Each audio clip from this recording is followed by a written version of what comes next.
cultural messages that most of our kids are getting from the media is pretty much all focused on the individual, and it's focused on consumption. And there's really nothing to counterbalance that. I think that sustainability curriculum is the counterbalance. It teaches children how to think about being stewards of the planet, how to reduce their ecological footprint, but it's also going to teach them how to make vibrant communities, how to make connections to themselves through reflective practice. These are all sustainable practices that I think are critical for our children to have. I've worked with primarily high school students, and their enthusiasm for a transdisciplinary experience at the high school level is inspiring. To have them be in my environmental studies class year after year after year, and when we would read a short story and then look at some basic economic theory and have them say, it's all connected. Why isn't everything in school like this? Well, everything in school should be like that.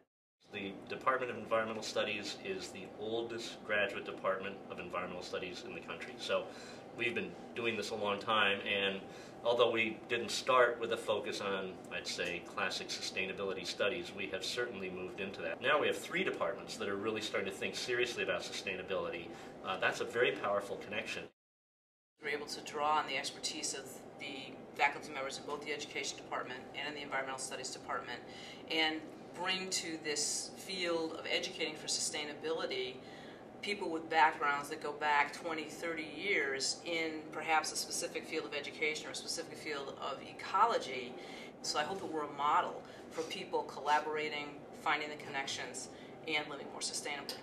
Keene is just a terrific place to be doing this. Keene is so far ahead of the curve in terms of municipalities really pushing sort of the edges of sustainability thought. We used to have the Rachel Marshall Outdoor Learning Lab, which was associated with the Shuela River Park, and students used that to do lots of projects. One was getting rid of invasive exotics and teaching about invasive exotics, and it can branch out. I know at Keene State, Keene High School, they've done a lot with protection of rare and endangered species, such as the dwarf wedge mussel in the Shuela River.